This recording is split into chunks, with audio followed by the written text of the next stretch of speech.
बिना बुलाए जाना चाहिए, वही पुण्य का फल प्राप्त करने का अधिकारी होता है। बोलिए द्वारिकाधीश की जय।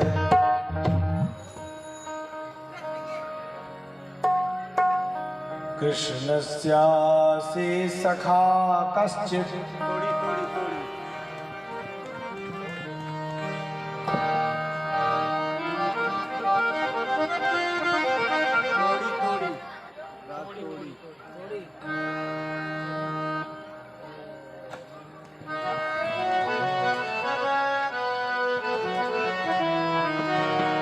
कृष्णस्य सखा कश्चित् ब्राह्मणो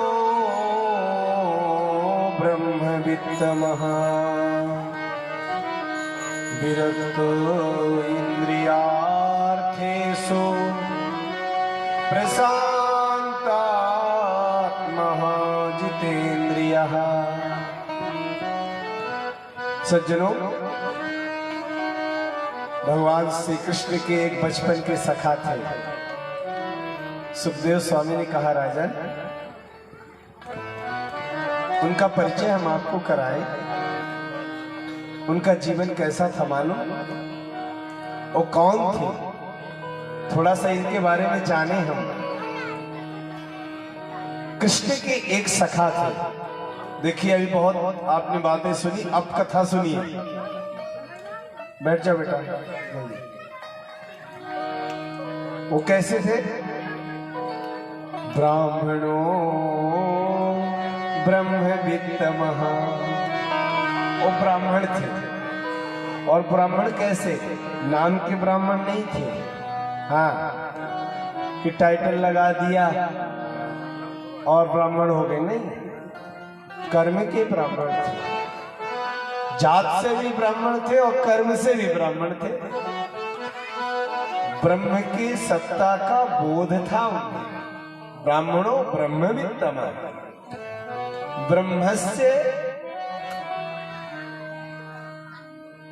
अनुभवस्य परिपूर्णाः वर्तन्ते ये ब्राह्मणाः वित्तमाः। जो ब्राह्मण ब्रह्म के अनुभव से परिपूर्ण होते हैं वो ब्रह्मवित्तम कहलाते हैं। और कैसे थे? बोले विरक्त इंद्रियार्थेषु, विरक्त थे लेकिन परिवार से विरक्त नहीं थे। ये मत सोचना कि विरक्त थे तो शादी विवाह की नहीं किया ना। विरक्त किससे थे? इंद्रियार्थेषु, अपनी इंद्रियों से विरक्त थे।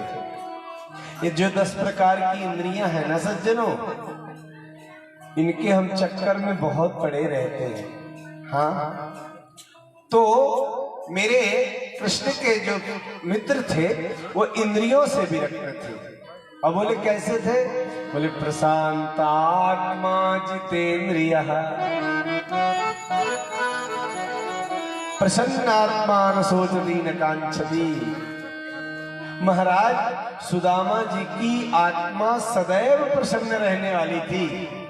समत्वेन च सर्वात्मा, हर स्थिति में अपने आप को सम रखते थे।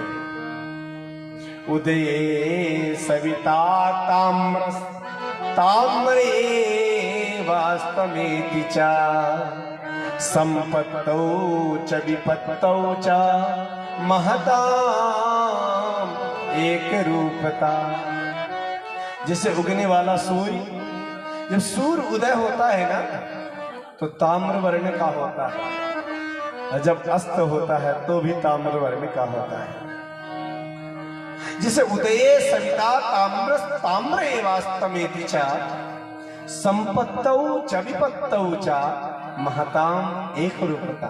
जो महान लोग होते हैं ना, वो संपत्ति के समय मतलब सुख के समय और विपत्ति के समय यानी दुख के समय एक जैसे रहते हैं। महताम एक रूपता। सुदामा जी कैसे मालूम? सुख आ जाए तो प्रसन्न नहीं होते और दुख आ जाए तो घबराते नहीं। हाँ, एक रूप है। और इंद्रियों को जिन्होंने जीत के रखा है, जितेंद्रिय। सब लोगों ने सोचा कि मेरे प्रभु के ऐसे कौन दोस्त थे, पता लगाया तो एक पंडित जी का नाम आया, सुदामा। एक बात बताऊं, सबसे बड़ा विपन्नता उसे कहते हैं जो असंतोष हो। हाँ, ये जो सुदामा जी है ना सज्जनों, इनके घर में देखो, किसी ने मेरे सुदामा जी को दरिद्र की परिभाषा दी। दरिद्र सुदामा। हमारे सुदामा जी दरिद्र नहीं थे सज्जनों, गरीब थे। बहुत ध्यान से सुनना, गरीब होना अलग बात है, निर्धन होना अलग बात है, और दरिद्र होना बहुत अलग बात है। मेरे सुदामा जी के घर में खाने को नहीं है, बिल्कुल सही बात है। सुदामा जी के घर की छप्पर 20 जगह से फूटा है, वर्षा का पानी पूरे उनके कमरे में आता है, बिल्कुल सही बात है। सुदामा के शरीर में एक भी कपड़ा साबुत नहीं है, 20 जगह से फटा है, बिल्कुल सही बात है। सुबह खा ले तो शाम को भोजन का ठिकाना नहीं रहता, बिल्कुल सही बात है। सुदामा के घर का प्रत्येक बर्तन फूटा है, बिल्कुल सही बात है। लेकिन मेरे सुदामा दरिद्र हैं, बिल्कुल गलत बात है। दरिद्र हो नहीं सकते। दरिद्र कौन है मालूम? कि दरिद्रो असंतुष्टो। दुनिया में दरिद्र वो है जो असंतोषी है, जिसके जीवन में बहुत संपत्ति तो है लेकिन बार बार संपत्ति के लालच में भटक रहा है, वो सबसे बड़ा दरिद्र है। कि अन्न धन गज धन और वाज धन, चौथो है बलिदान। कहते हैं कि अन्न में कोई बड़ा हो सकता है, सब में बड़ा हो सकता है, लेकिन सबसे बड़ा संपत्तिशाली वो है कि जब आवही संतोष धन, तो सब धन धूरी समान। जिसके जीवन में संपत्ति रूपी धना, वो संतोष रूपी धन आ गया ना, उसके जीवन में समझो संपत्ति धन वैभव का ये जो धन है ना, उसके लिए मिट्टी के समान होता है। मेरे सुदामा जी गरीब तो हैं लेकिन दरिद्र नहीं है। हाँ, और समझो उनकी जो एक पत्नी है ना सज्जनों, उनका नाम है सुशीला। जैसा नाम है वैसा आचरण भी है। हाँ, कि पतिव्रता पतिम प्राहा म्लायता वदनेन सा, दरिद्रा सेदमानासा बेहिमानम भगम चा। जो सुशीला है सज्जनों, वो बहुत ही शिष्ट संस्कारित है, असंतुष्ट रहती है, अपने पति की आज्ञा में सर्वस्व समझती है। लेकिन सज्जनों, सुदामा जी तो गरीब हैं। एक बात बोलूं, सुदामा जी के घर में कई कई दिन भोजन नहीं बनता, कई दिन बीत जाते हैं।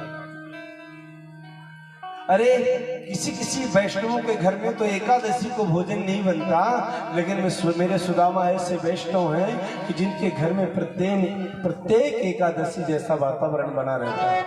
प्रत्येक दिन छोटे छोटे बच्चे हैं। आज देखो सुदामा जी का जीवन कैसे चलता मालूम? थोड़ा बहुत पंडिताई कर लेते, उससे जो धन मिल जाता, उससे जो अनाज मिल जाता, उसको खाते, उसको बनाते। और सुदामा जी खेत काटने के बाद जो वहां पर बाली पड़ी रह जाती है, उन बालियों को बीनते पत्नी के साथ, फिर उससे जो अन्न मिलता उसको महाराज भोजन करने लायक विधि से उसको निर्मित करते और भोजन बनाते खाते।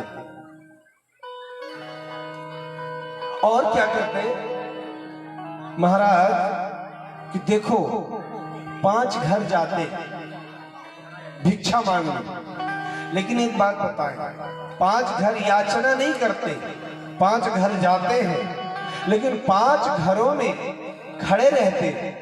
कोई आके अपने आप देख लेता सुदामा जी द्वार में है तो आके अपने से दे देता तो ले लेते, लेकिन किसी से याचना नहीं करते कि सुदामा द्वार पे आ गया लाओ मुझे दो, बिल्कुल नहीं। ब्राह्मणों को दान मिले ले लेना चाहिए, लेकिन भीख मांगना अच्छी बात नहीं है। महाराज देखो एक दिन ऐसा हुआ कि 3-4 दिन से सुदामा जी के घर में भोजन नहीं बना। महाराज कुछ खेती बाती भी नहीं थी और कोई पूजा पाठ भी ना करावे, तो महाराज कई दिन ऐसे घर में गुजारा चल रहा।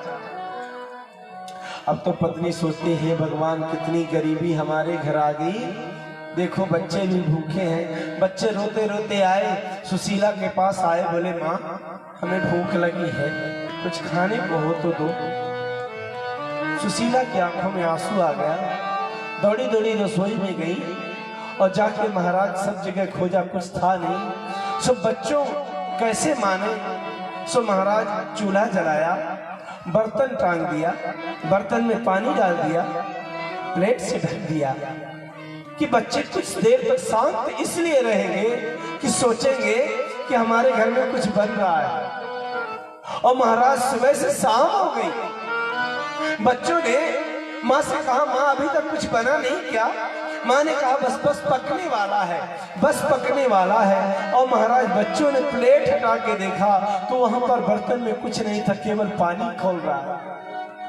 बच्चे रोने लगे, सुशीला के पास आए, बोले माँ हमको कुछ नहीं चाहिए, हमको भूख नहीं, हमको नहीं चाहिए खाने को। अपने घर की स्थिति बच्चों को पता चली, माँ की गोद पे लेट गए। माँ ने अपने आंचल से बच्चों को ढक लिया, आंख बंद करके सोचते हैं बाहरी गरीबी जो हम अपने बच्चों को भी नहीं खिला सकते। आज सुशीला को लगा अपने पति सुदामा के पास जाके प्रणाम करती है, हे प्राणनाथ देखो हमारे घर में कई दिनों से भोजन नहीं बना। बोले देवी मुझे भी मालूम है। बोले देखो हमने सुना है कि आपके मित्र द्वारिकाधीश हैं और आपके मित्र द्वारिकाधीश बड़े संपत्ति वाले हैं, महाराजा हैं। आप बताया करते थे ना कि हमारे मित्र द्वारिकाधीश द्वारिका के राजा बन गए हैं। एक काम करिए ना, हम जानते हैं, ऐसा सुना है कि बड़े दानी भी हैं, आप चले जाओ ना उनके पास, कुछ ले आओ। अरे आपके दोस्त है ना, आपके मित्र है ना, तो आपकी स्थिति को देख के हो सकता है बहुत सारा धन दे दे। अरे हमारे घर में गरीबी है, धन आ जाएगा तो कुछ समय तक हमारा भी जीवन सुख से चलेगा। सुदामा ने ऐसी बात सुना सज्जनों तो बोले देवी मित्र तो हमारे हैं, लेकिन मैं उनके यहां मांगने जाऊंगा? कभी नहीं जाऊंगा। ये मेरा स्वाभिमान नहीं है देवी कि मैं अपने मित्र के घर संपत्ति वाला हो मित्र, तो उसके घर में अपनी विपत्ति को लेकर दुखड़ा रोने जाऊं और मैं उससे कुछ मांगने जाऊं, मैं कभी करने वाला नहीं हूं, मैं नहीं जाऊंगा। सुशीला ने सोचा हे भगवान ये तो जाएंगे नहीं, और जाए बिना काम बने कैसे?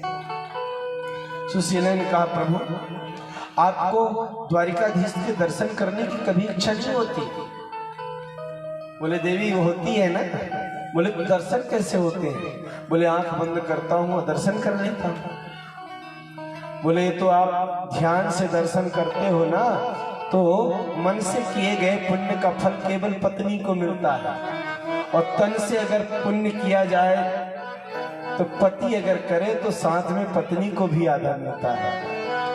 अरे देखो, आप दर्शन करते हो तो केवल पुण्य आप प्राप्त करते हो, मुझे तो कुछ मिलते ही नहीं। अरे एक बार तन से दर्शन करके आइए ना, मुझे भी तो कुछ उसका फल मिलना चाहिए। जब दर्शन की बात कही तो सुदामा जी ने कहा, अयम ही परमो लाभो उत्तम श्लोक दर्शनम। अरे मेरे जीवन का सबसे बड़ा लाभ होगा देवी कि मैं उत्तम श्लोक द्वारिकाधीश के दर्शन करूंगा। और महाराज सुदामा जी ने कहा, देवी मैं जाऊंगा, तैयारी कर। और महाराज स्नान करके चलने लगे, सो बोले देवी मैं नहीं जाऊंगा। देवी ने कहा, अब क्यों नहीं जाओगे? बोले देखो, हमने सुना है कि मित्र के घर, कन्या के घर, गुरु के घर खाली हाथ नहीं जाता, और मेरा मित्र है, मैं जाऊंगा, हाल समाचार पूछते पूछते पूछेगा कुछ हमारे लिए सौगात भी लाए हो कि ऐसे खाली हाथ, तो मैं क्या अपना मुंह दिखाऊंगा, मैं नहीं जाऊंगा। सो महाराज सुशीला ने कहा, प्राणनाथ आप तैयार होइए, आपके सौगात की व्यवस्था मैं करती हूँ। और लिखा है सुशीला मोहल्ले में गई और कुछ लोगों के पास गई। देखो सुशीला भी किसी से नहीं मांगती, अगर मांगे तो लोग बोरी बोरी अनाज घर में भेज दे, लेकिन किसी से नहीं कहती। सुदामा जी के जाने की व्यवस्था के लिए सुशीला मोहल्ले में गई और 5 घर से 5 मुट्ठी चावल लाई। चाहती तो एक घर से 5 मुट्ठी मिल जाती, लेकिन अलग अलग घर से इसलिए लाई कि द्वारिकाधीश को हमारी स्थिति का पता चले कि इनके घर में चावल भी एक घर का नहीं है, 5 घर का है। हाँ, और ऐसे कपड़े में बांधा जो कई जगह फटा था, सिला था, ताकि उनको पता चले कि इनके घर का एक वस्त्र भी साबुत नहीं है। द्वारिकाधीश को पता लग जाए हम किस स्थिति से जी रहे हैं। अरे मेरे पति से पूछेंगे आप कैसे हो सुदामा, तो मेरे पति तो यही कहेंगे कि मेरे से बड़ा सुखी दुनिया में कोई है ही नहीं। तो जानेंगे कैसी स्थिति। महाराज ऐसी व्यवस्था तुरंत कर दी। सुदामा जी ने संध्या वंदन किया है, हाथ में टूटी सी छड़ी, फूटा सा लोटा, उधड़ी सी रस्सी, और महाराज उनकी पत्नी ने कुछ पीले चिट्टे, कुछ टूटे, कुछ खड़े चावल ऐसे 4-5 प्रकार के पोटला में बांधा और सुदामा को दे दिया। सुदामा जी उस पोटली को अपने यहाँ टंगाए और महाराज रास्ते में चल दिए। और चलते चलते चलते चलते महाराज 3-4 दिन चले, और जब एक नदी आ गई ना, तो नदी जब आई तो महाराज सुदामा जी वहीं रुक गए। मन में सोचते, हे भगवान मेरे से तैरना तो आता नहीं, और करूं क्या कि दूर नगरी बड़ी दूर नगरी, दूर नगरी बड़ी दूर नगरी। आप कहाँ जाके बसे हो? आपकी नगरी कितनी दूर है, मैं कैसे आऊं? दूर नगरी बड़ी दूर नगरी, दूर नगरी बड़ी दूर नगरी, कैसे आऊं मैं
दिन में आऊं तो देखे, दिन में आऊं तो देखे सारी नगरी बड़ी दूर नगरी है, दूर नगरी बड़ी दूर नगरी है, दूर नगरी बड़ी दूर नगरी है।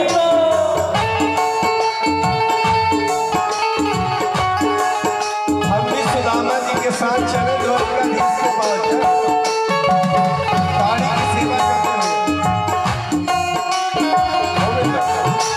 द्वारकाधीश भगवान की जय हो।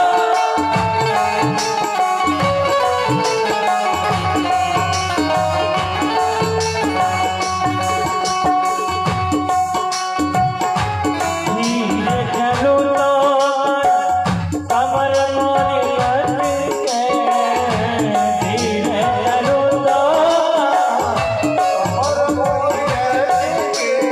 हाँ, धीरे चलो तो कमर मोरी लटके, कमर मोरी लटके, कमर मोरी लटके, धीरे चलो तो कमर मोरी लटके, धीरे चलो तो कमर मोरी लटके, कमर मोरी लटके, कमर मोरी लटके। ओ झटपट चलूं तो हाँ, झटपट चलूं तो बड़ी दूर नगरी है,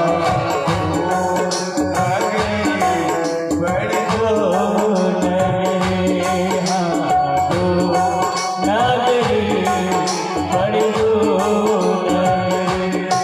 कैसे आऊं मैं कन्हैया, कैसे आऊं मैं कन्हैया, तेरी गोदा नगरी बड़ी दूर नगरी, दूर नगरी बड़ी दूर नगरी है, दूर नगरी बड़ी दूर नगरी, हाँ, दूर नगरी बड़ी दूर, ओ बड़ी दूर, हाँ बड़ी दूर, बड़ी दूर नगरी। चल के आए किनारे नदी के, सोचते हैं प्रभु अब तो मेरे को तैरना भी नहीं आता, जैसे तैसे चल के यहाँ तक आ गया, अब कैसे पार जाऊं। महाराज सोचते हैं पैसा भी पास में नहीं कि नाव में चढ़ते जाऊं तो उतराई दे दूं, और तैरना आता नहीं, डूब जाऊंगा, गहरी नदियां है। सो महाराज द्वारिकाधीश नाव चलाने वाला नाविक बन के आ गए। हाँ, और जोर जोर से आवाज लगाते हैं, कोई है उस पार जाने वाला, अरे कोई है। सुदामा जी किनारे चुपचाप बैठ गए, बोले हम नहीं बोलेंगे, अगर देख लिया तो कहेगा बैठ, अब बैठ के उस पार ले जाएगा, फिर उतराई तो देंगे कहां से, हमारे पास तो है ही नहीं कुछ। सुदामा जी को नाविक ने देखा, बोले ओ पंडित जी, पंडित जी ने कहा हाँ। बोले महाराज जय श्री कृष्ण। बोले उस पार जाना है। बोले भैया चलना तो था लेकिन। बोले लेकिन क्या है। बोले देखो हमको आप उस पार करोगे तो कुछ लोगे, और वो देने के लिए हमारे पास नहीं, अपनी स्थिति बता दी। लेकिन उस नाविक भी बड़ा जबरदस्त था। उन्होंने कहा सुनो पंडित जी, आपके पास देने के लिए कुछ नहीं है ना, कोई बात नहीं, आप जैसे 2-4 लोगों को मैं ऐसे फ्री में पार उतार देता हूं। अरे खूब कमाई हो गई है आज की मेरी, आओ बैठो। और महाराज सुदामा जी को बुला के अपनी नाव में बैठा दिया, और महाराज नाव खेलने लगा। और महाराज नदी में बीच में जाकर पूछता है कहां जाओगे उस पार। सुदामा जी ने कहा हम द्वारिका जाएंगे। बोले द्वारिका किनके यहाँ। बोले भैया हम तो द्वारिकाधीश जो कृष्ण है ना, बोले हाँ उनको जानते। अरे क्यों नहीं, वो महाराजा है। बोले उन्हीं के यहाँ जा रहा है। तो वो नाविक जोर जोर से हंसा। पहले तो ऐसे सुदामा जी को देखा कि फटा सा कपड़ा पहने, दुबले पतले सूखे से सुदामा जी। बोले पंडित जी तन पे ना लगता, चल दिए कलकत्ता। अपनी स्थिति देखो, शरीर देखा है आपने अपना, और बताते हो मित्र हैं कृष्ण हमारे। बचपन के मजाक मत करो पंडित जी। बोले भैया आपको मजाक लगती होगी, लेकिन वास्तव में हमारा वो मित्र है। और मित्र ही नहीं, मेरा पक्का साड़ू भी है। अच्छा, बोले कैसे? बोले देखो, संसार की दो पुत्रियां, एक विपत्ति और एक संपत्ति। विपत्ति का विवाह हमारे साथ हो गया है और संपत्ति का विवाह द्वारिकाधीश के साथ हो गया है, इसलिए हम साधु भाई हैं और हमारे बचपन के मित्र हैं। गोविंद कहते हैं सुदामा तेरे जैसे लोग ही मेरे मित्र हो सकते हैं। अच्छा पंडित जी आपके मित्र हैं, ठीक है किनारा आ गया, उतरिए। बोले लेकिन भैया एक बात बताओ। बोले बताइए। बोले यहाँ से अभी द्वारिका दूर कितनी है? बोले ज्यादा दूर तो नहीं है, लेकिन आपके शरीर की और स्थिति और गति को देख के मैं बता सकता हूँ कि आपको अभी द्वारिका पहुंचने में 1 महीने लग जाएगा। सुदामा ने सोचा हे भगवान, जैसे तैसे तो उस किनारे आए, अब कैसे जाएंगे? सो उतर के बोले नाविक से क्या बात करना, चलो वही किनारे पड़े रहे। और महाराज किनारे गए, एक सुंदर सा पेड़ देखा, किनारे बैठ गए, थोड़ा सा थक गए से तो नींद आने लगी। और बोले हे गोविंद, हे द्वारिकाधीश, भूख लगती है, प्यास लगती है, जिंदगी अब उदास लगती है। कैसे आऊं मैं द्वारिका तेरी, आस भी अब निराश लगती है। अरे द्वारिकाधीश कहाँ जाके बस गए? अब से तो मेरे से चला भी नहीं जाता, अब मैं तेरे पास नहीं आ सकता, तुझको मिलना हो तो मुझसे मिलना, मैं तो सोया। और महाराज उस पेड़ के नीचे एक ऐसे बिछा के ओढ़ के सो गए। सज्जनों मेरे द्वारिकाधीश ने उठा के द्वारिका में रख दिया। अब तो सुदामा जी की जब नींद खुली तो देखा तो चारों ओर बड़े बड़े मकान बने हैं, बड़े बड़े भवन बने हैं, बड़ी बड़ी सुंदर गलियां, बड़े बड़े अच्छे लोग तिलक ऊर्ध्व पुण्यधारी सब जा रहे हैं। सुदामा ने देखा ये भगवान, मैं तो नदी के किनारे बैठा था, वहां सोया था, मैं कहाँ आ गया? बार बार ऐसे आंखें खोलते फिर देखते कहीं सपना तो नहीं देख रहा। पर सपना तो नहीं है, ये लोग सही हैं। फिर ऐसे आंख करते फिर करते, हे भगवान कहीं सपना तो, ये सपना भी, चलो पूछ लेता हूं। एक व्यक्ति से बुलाया, बोले भैया जय श्री कृष्ण। बोले जय श्री कृष्ण। बोले ये बताइए ये कौन सी नगरी है? बोले नगर में घुसाए हो, बीच में बैठे हो, पूछते हो कौन सी नगरी? पागल बना, द्वारिका है। बोले द्वारिका है। फिर मन में सोच रहे हे भगवान, मैं तो नदी के किनारे, और वो नाविक भी तो बोल रहा था द्वारिका ही बहुत दूर है, मैं कैसे आ गया? एक आदमी से फिर पूछा, भैया ये बताओ ये कौन सी नगरी है? उसने कहा पंडित जी द्वारिका है, द्वारिका। ये भगवान ये भी द्वारिका बता रहा है, यानी झूठ नहीं बोल रहे हैं। एक बजरिया में जाके एक व्यक्ति से पूछा, भैया ये द्वारिका है? बोले हाँ द्वारिका है। बोले लेकिन हमको अगर द्वारिका है तो ये बताओ ये द्वारिकाधीश का महल कहाँ है? बोले वहां जाना है। क्यों? बोले बस जाना है। बोले सुनो, यही रास्ते सीधे चले जाना, फिर दाहिने तरफ एक बड़ा सुंदर सा मार्ग मिलेगा आपको, उस मार्ग में चले जाना, फिर आगे जाओगे बड़ा सुंदर बगीचा मिलेगा, उस बगीचे से दाहिने ले लेना, वो बड़ा सुंदर मार्ग है, फिर फूलों से बड़ी क्यारियों के बीच में सुंदर मार्ग मिलेगा, फिर बहुत सुंदर एक महाराज तोरण द्वार बना होगा, उसके अंदर से जाओगे तो स्वर्ण की जो सुंदर महल है वही मेरे कृष्णचंद्र द्वारिकाधीश का महल है। सुदामा ने कहा हे भगवान और समस्या आ गई, अब तो हम 2-4 दिन में पहुंच जाएंगे। सो महाराज धीरे धीरे करके मेरे सुदामा जी सीधे द्वार पे पहुंच गए। वैभवो वेतम ग्रहम इदम दृष्ट्वा, वैभव से परिपूर्ण द्वारिकाधीश के महल को देख करके सुदामा गदगद हो गए।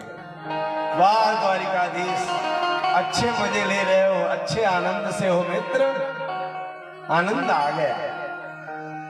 अब तो लौटने की छपर सोचते हैं कि जब आ गया हूं सो दर्शन कर लो।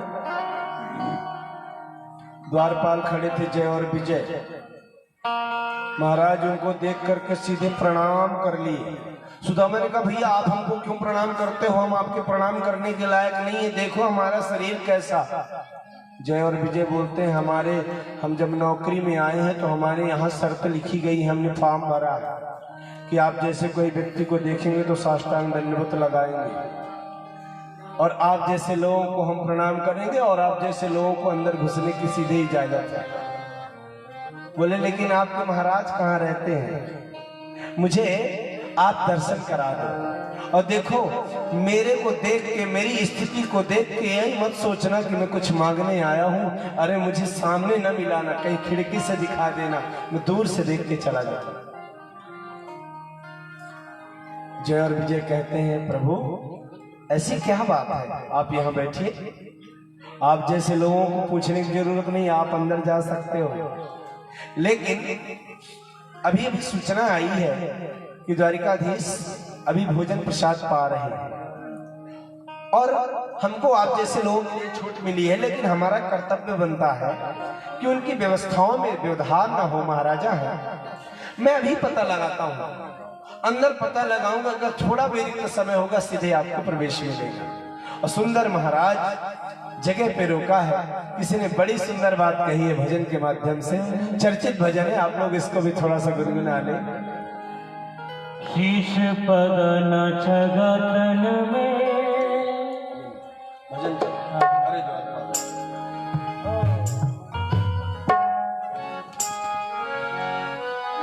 अरे हरे द्वारपालो कन्हैया से कह दो, अरे द्वारपालो कन्हैया से कह दो, इधर पे सुदामा गरीब आ गया है, इधर पे सुदामा गरीब आ गया। हम सब सुदामा हैं और हम सब गरीब हैं, अमीर तो भगवान ही है। हरि बोल।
जैसे ही कन्हैया ने द्वारपालों के मुख से सुदामा नाम सुना तो क्या हुआ? सुनते ही दौड़े चले आए मोहन, सुनते ही दौड़े चले आए मोहन, लगाया गले सुदामा मोहन, लगाया गले सुदामा मोहन। वो सुनते ही दौड़े चले आए मोहन, लगाया गले से सुदामा को मोहन। सुनते ही दौड़े चले आए मोहन, लगाया गले सुदामा को मोहन, लगाया गले सुदामा को मोहन। हुआ रुक्मणी को बड़ा ही अचंभा, हुआ रुक्मणी को बड़ा ही अचंभा। ये मेहमान कैसा अजीब आ गया है, ये मेहमान कैसा अजीब आ गया है।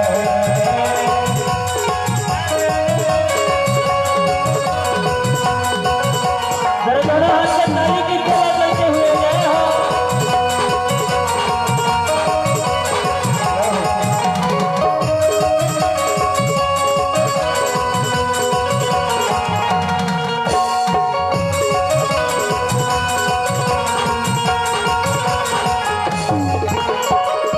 बराबर पे अपने दामा बैठाए, बराबर पे अपने सुदामा बैठाए, चरण आंसुओं से श्याम ने धुलाए, चरण आंसुओं से श्याम ने धुलाए। बराबर पे अपने सुदामा बैठाए, चरण आंसुओं से श्याम ने धुलाए हो।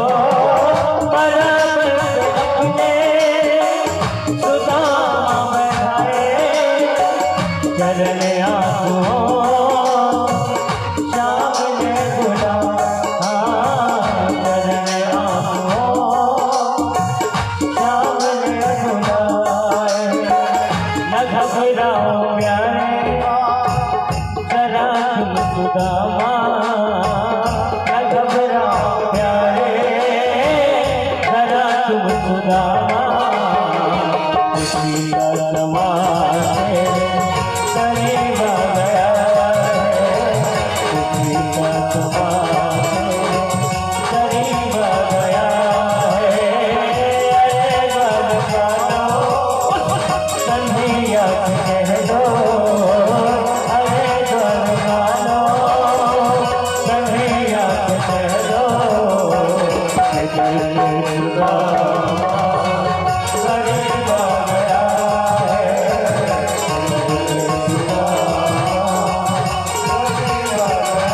ऐसे जितने भाई को बैठे हैं एक बार दोनों हाथ उठा के सुदामा जी की जयकार करेंगे। बोलिए सुदामा जी महाराज की। और ताली बजाते हुए बड़े प्रेम से भगवान का नाम कीर्तन करेंगे। गोविंद बोलो हरि गोपाल बोलो, गोविंद बोलो हाँ गोविंद बोलो हरि गोपाल बोलो, गोविंद बोलो हरि गोविंद बोलो हरि गोपाल बोलो, गोविंद बोलो हरि गोपाल। जय राधा रमण हरि गोविंद बोलो,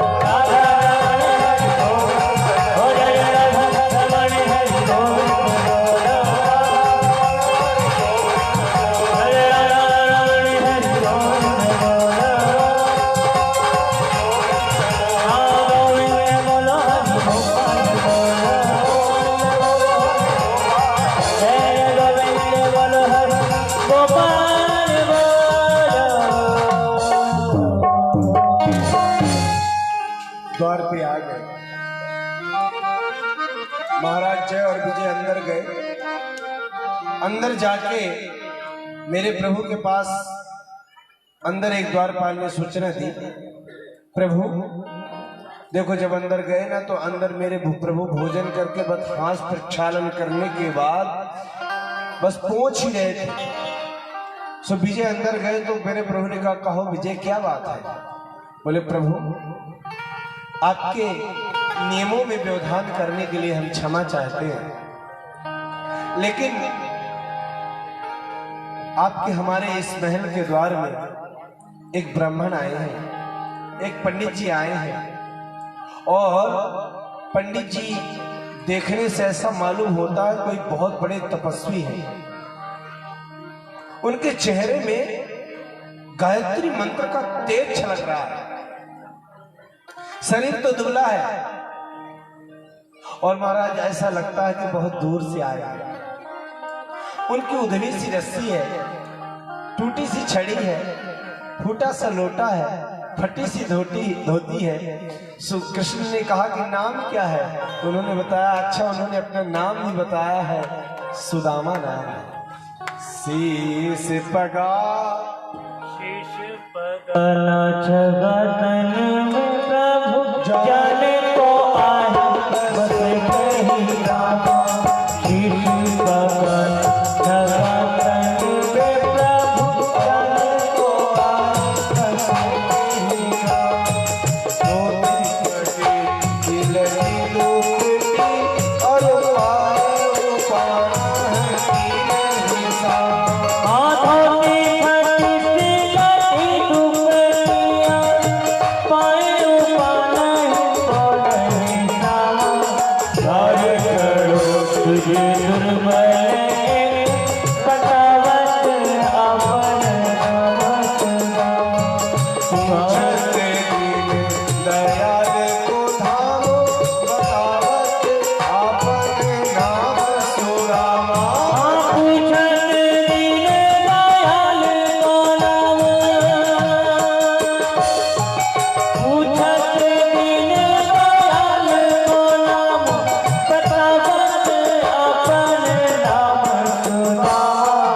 प्रभु जाने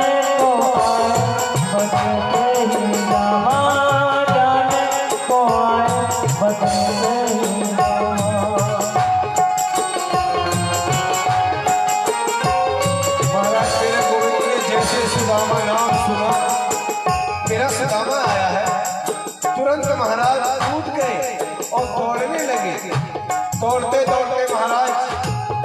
महाराज पीछे रुक्मिणी दौड़ने लगी है, भगवान मेरे प्रभु को क्या हो गया?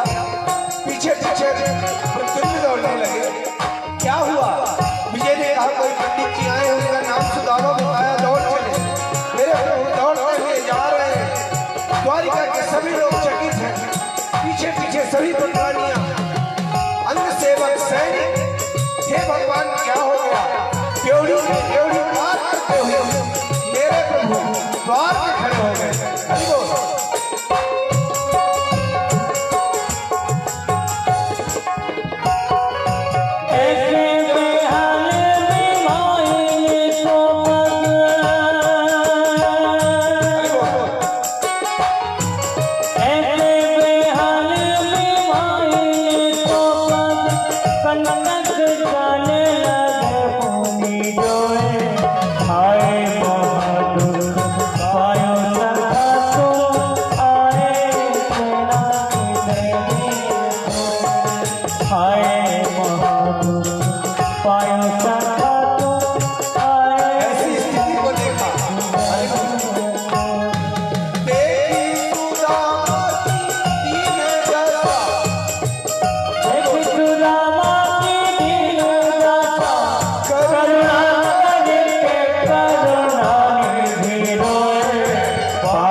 सुदामा की ऐसी दशा देख करके मेरे गोविंद ठिठक गए। अरे मित्र, इतने दिन तक तुमने ऐसी हालत बना के रखी, कहाँ रहे बेटा मित्र? आप तक क्यों मेरे से नहीं मिले? उस दशा को देख के करुणा निधान अंदर ही अंदर रो रहे हैं, लेकिन ऊपर नहीं रो रहे, क्योंकि जानते हैं अगर मैं रो दिया तो सुदामा टूट जाएगा। अपने दुख को अंदर ही लंदर नहीं कि मेरे प्रभु गम मार के चुपचाप खड़े हैं, केवल इतना ही पूछते हैं, मित्र कहाँ थे इतने दिन? मेरी याद नहीं आई क्या? सुदामा ने कहा, तुमको हमारी बड़ी याद आई। अपनी याद देखो।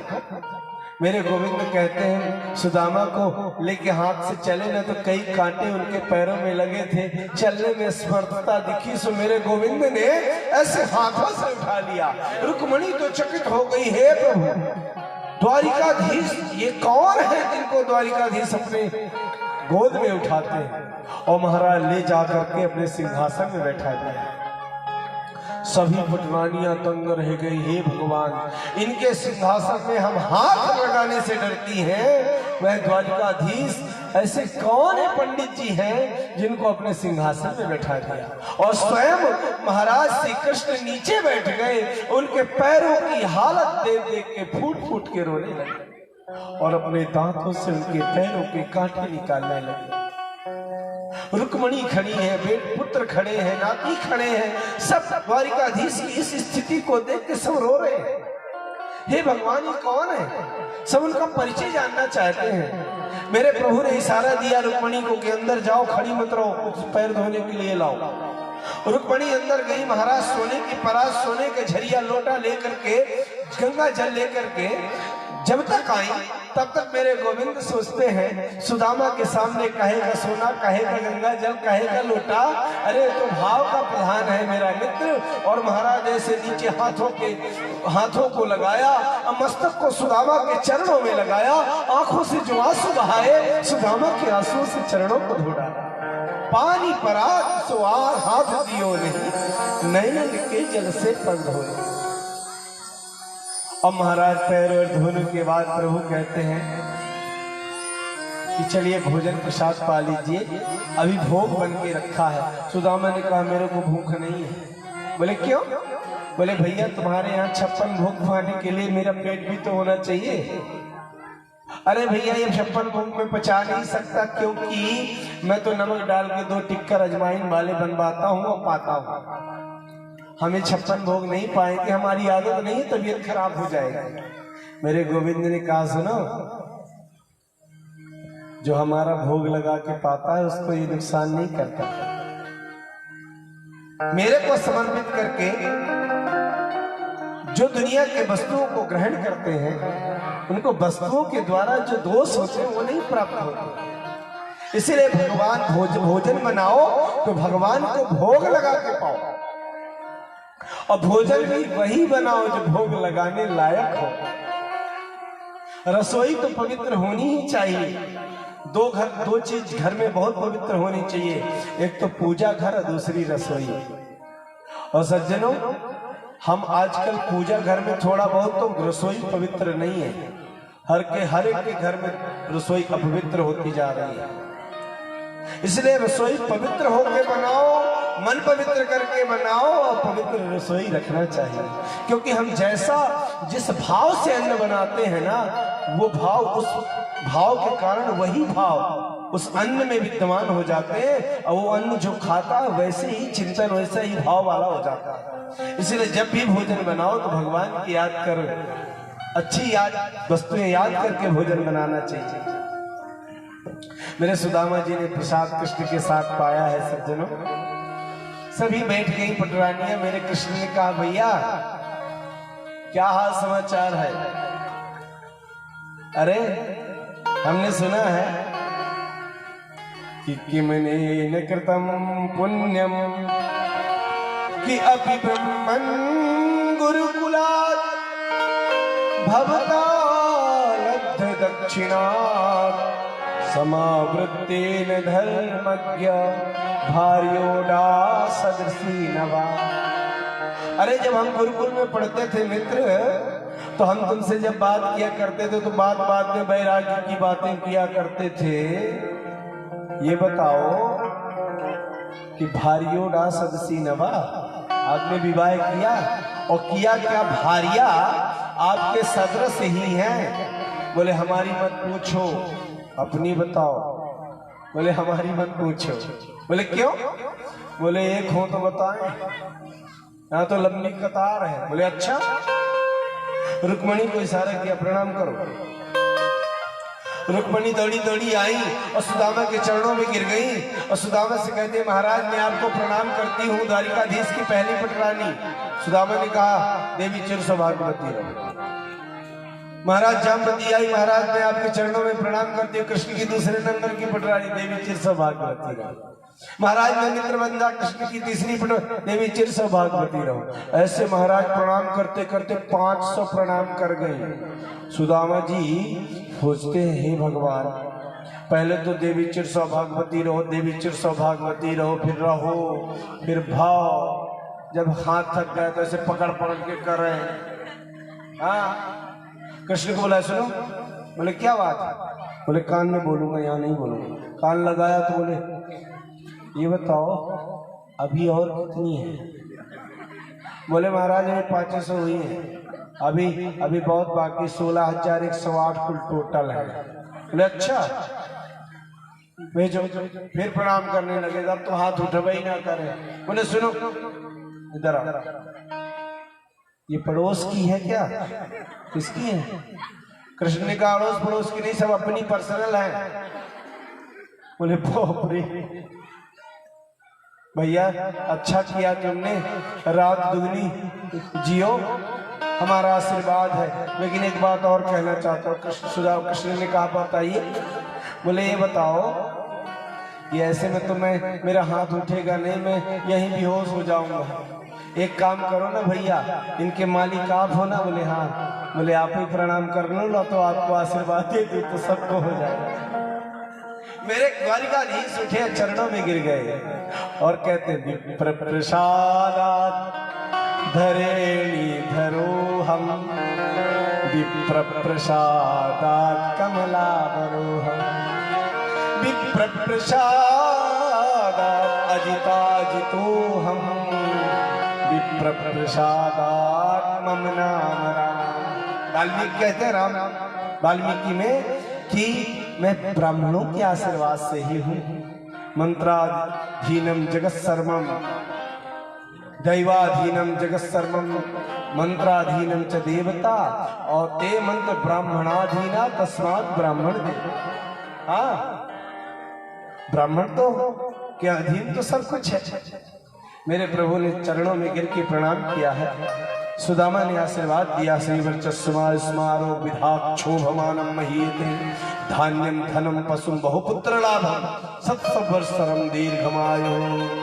जाओ मौज करो। द्वारिकाधीश ने कहा हमारी तो पूछ ले, हमने अपनी संख्या भी बता दी, आप अपनी भी बताओ, आपने भी विवाह किया कि नहीं? सुदामा ने कहा भैया विवाह तो नहीं करता, लेकिन समस्या ये आ गई, सब लोगों ने मिलकर के मेरी जबरदस्ती विवाह करवा दिया, और तुम्हारी भाभी का नाम सुशीला है।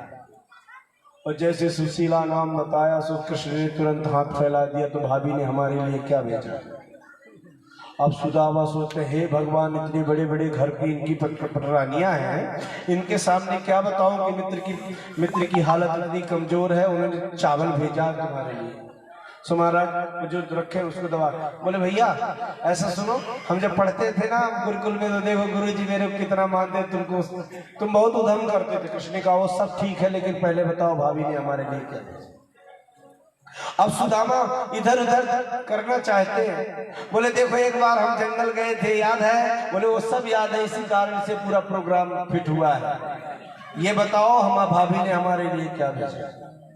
बोले लाला ज्यादा परेशान मत करे, तू ज्यादा परेशान करेगा तो मैं बता दूंगा कि एक चुल्लू मट्ठा के बदले पूरा दिन नाचते रहते थे, मालूम? शेष महेश गणेश दिनेश सुरेश हो जाहि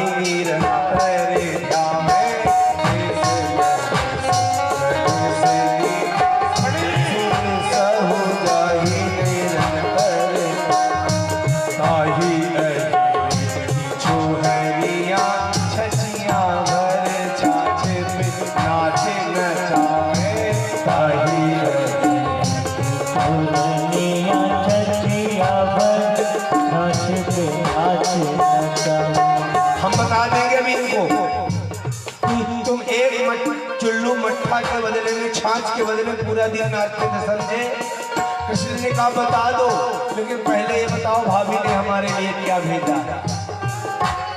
अब तो महाराज सुदामा इधर उधर करना चाहते हैं। देखो भैया, आप लोग अंत में अपने चावल प्रस्तुत कर देना कृपया, मैं आप कथा इधर उधर हो जाएगी, आप लोग अंत में कर देना। सुदामा जी आपका ग्रहण करके कृष्ण को दे देंगे, सच्ची बता रहे हैं, ये तो काम हमारे छोड़ो। आप बैठ जाइए, आप भगवान की कथा सुनिए, अंत में जाते समय चढ़ा दीजिए। आप घर से लेके आ गई ना, तो मेरे द्वारिकाधीश तक पहुंच गए। हाँ, आराम से बैठो भैया। अब तो महाराज कृष्ण इधर, सुदामा इधर उधर करना चाहते हैं, लेकिन कृष्ण तो बार बार कहते हैं भाभी ने हमारे लिए क्या भेजा है। सो महाराज मौका पाते ही द्वारिकाधीश ने बगल में हाथ डाला, उस पोटली को निकाला और निकाल के चारों ओर घुमा के देखते हैं, वाह रे सुदामा, ये स्थिति से जी रहे हो, मुझे आज तक नहीं बताए। लेकिन सज्जनों ने एक चीज बता दी। सुदामा जी थोड़ी देर में बोले, भैया मैं चलना चाहता हूँ। बोले क्यों? बोले भाभी जब तक जाऊंगा नहीं ना, तो भाभी भोजन भी ग्रहण नहीं करेगी। सो कृष्ण ने कह दिया ठीक है जाइए। एक बात बताऊं, इतने दिन से सुदामा जी चल के आए थे, लेकिन एक बार बोला मुझे जाना है, द्वारिकाधीश ने भी कह दिया ठीक है जाओ। न वो रोकना चाहे न द्वारिकाधीश रोकना चाहे। बोले क्यों? बोले मित्र को रोका क्यों नहीं 2-4 दिन? बोले इसलिए नहीं रोका कि इनके कारण बच्चे भूखे रह जाएंगे, ये जब तक जाएंगे नहीं तब तक इनकी पत्नी कुछ खाएंगी नहीं। उनको याद करके और जब चलने लगे ना, तो सुदामा जी जो कपड़े पहनाए गए थे उनको भी उतारने लगे, तो कृष्ण का ठीक उतार, और एक तोला भी सोना नहीं दिया। सोने की द्वारिका में रखने वाले गोविंद, न सुदामा जी ने कभी कोई चीज की कामना की, न कृष्ण ने कुछ दिया। क्यों नहीं दिया? बोले सुदामा को ये सब चीज नहीं चाहिए, उनको तो दर्शन चाहिए था। प्रभु ने दर्शन दिया, लेकिन जिसको धन वैभव चाहिए था, उनकी पत्नी को मेरे प्रभु ने वहां माला माल कर दिया। सज्जनों, यहां से सुदामा जब लौट के गए ना, अपने घर के पास पहुंचे तो वहां देखे कि उनका घर ही नहीं। लेकिन जाते समय रास्ते में सोचते हैं कि मैंने कृतम पुण्यम अवधूतेन भिक्षुणा श्रियाहीनेन लोकेन गर्हितानात्मेन चा। देखो कितना कृपालु है द्वारिकाधीश, कितना दयालु है कि मेरे जैसे विपन्न, मेरे जैसे छोटा एक ब्राह्मण को द्वारिकाधीश होकर अपने सिंहासन में बैठाया। कितना सुंदर मेरा सत्कार किया, कितना स्वागत किया। बाहर है द्वारिकाधीश, बाहर है कृपालु। अगर तेरी कृपा ऐसे ना होती, अगर कृपा करने की तुम्हारी आदत ना होती, तो तुम्हारे दरबार तो सुना ही रह जाता। कौन तुम्हारे दरबार में विनती करता? कृपा की न होती जो आदत तुम्हारी, जो आदत तुम्हारी, तो सोनी ही रहती अदालत तुम्हारी। बाकी न होती जो आदत तुम्हारी, तो सोनी ही रहती अदालत तुम्हारी। बाकी न होती आदत तुम्हारी, तो सोनी ही रहती अदालत तुम्हारी। जो दिनों के दिल में जगा तुम न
तुम्हारी तो सुनी रहेगी अदालत तुम्हारी तो सुनी रहेगी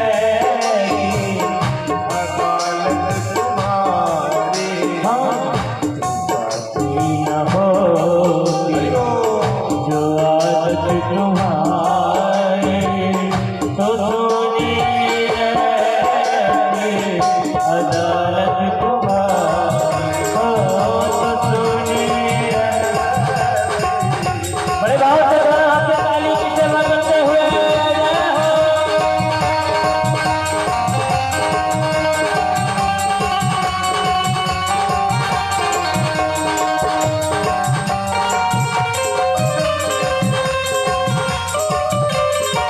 श्री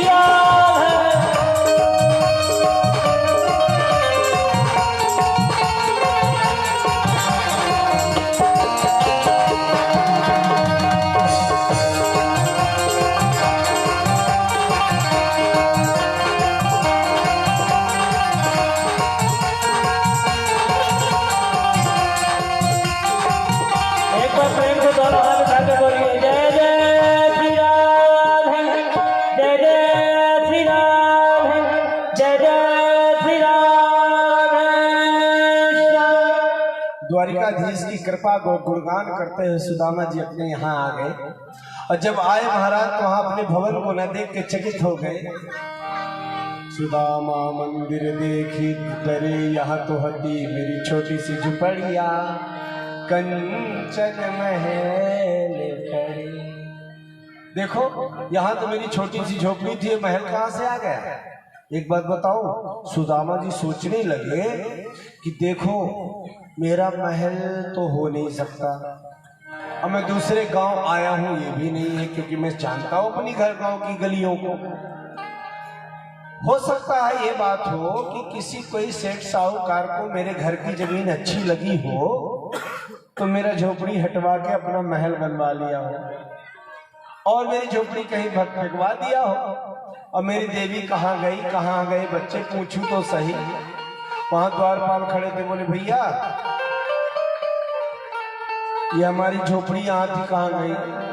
द्वारपालों ने कहा हम जब से नौकरी में आए हैं तब से हम महल ही देखा है। बोले महल किसका है? बोले महाराज ये सुदामा जी का महल। बोले सुदामा जी? पर सुदामा तो मैं हूं और मेरा महल तो हो नहीं सकता, कहां से मैं पाऊंगा ये महल? अच्छा कोई सेठ जी सुदामा जी के नाम से होंगे, बड़े पैसे वाले। क्यों भैया सुदामा जी कहां गए तुम्हारे सेठ जी? बोले सेठ जी नहीं है, पंडित जी है। बोले पंडित जी? सुदामा पंडित जी तो मैं हूं इस गांव में। ओहो, कोई सुदामा नाम के पंडित जी होंगे दूसरे, एक नाम के कई लोग होते, वो धनवान वाले होंगे। बोले कहाँ है आपके सुदामा पंडित जी? बोले वो द्वारिका गए। बोले द्वारिका तो हम गए थे, लेकिन हमारा महल हो ऐसा कैसे हो सकता है?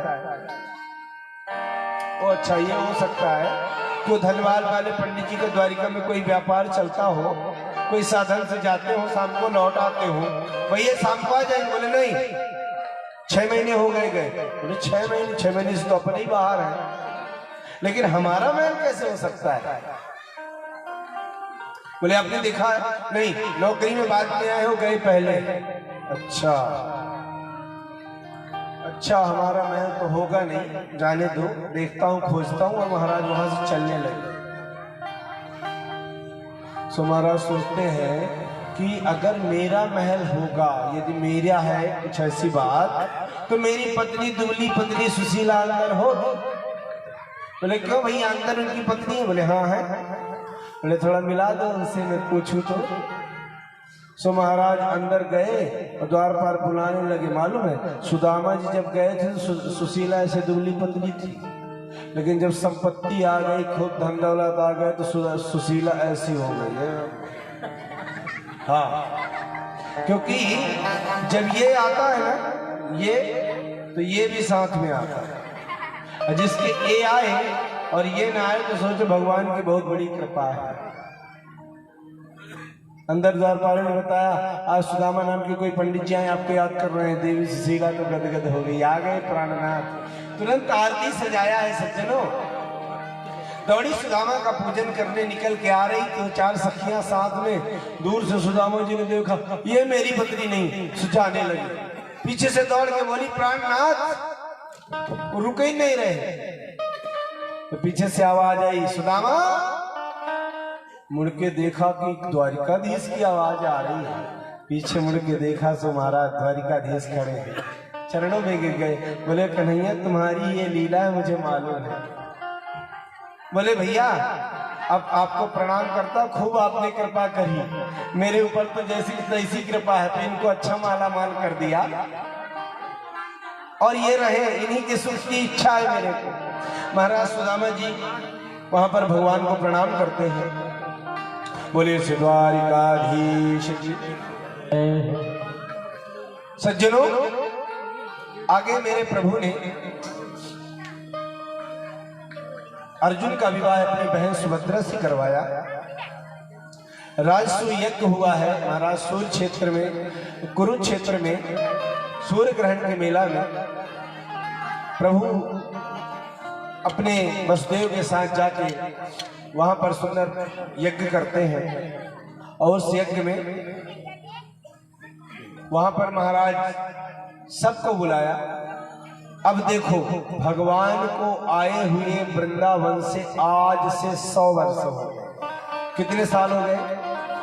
100 वर्ष। 11 वर्ष 56 दिन तक मेरे गोविंद वृंदावन में गौए चरा के बांसुरी बजा के रासलीला किया। लेकिन 11 वर्ष 55वें दिन मथुरा आ गए। फिर मथुरा से द्वारिका, द्वारिका में राजा इत्यादि लीलाएं। गोविंद लौट के वृंदावन कभी नहीं गए। आज 100 वर्ष बीत गए हैं, यज्ञ हो रहा है। यज्ञ में सबको आमंत्रण ब्रजवासियों को दिया है।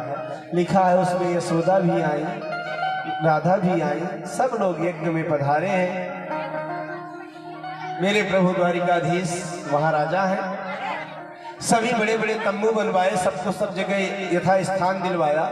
इतनी लंबे चौड़े जगह में यज्ञ हो रहा था कि ब्रजवासी कन्हैया को खोज ही नहीं पा रहे थे।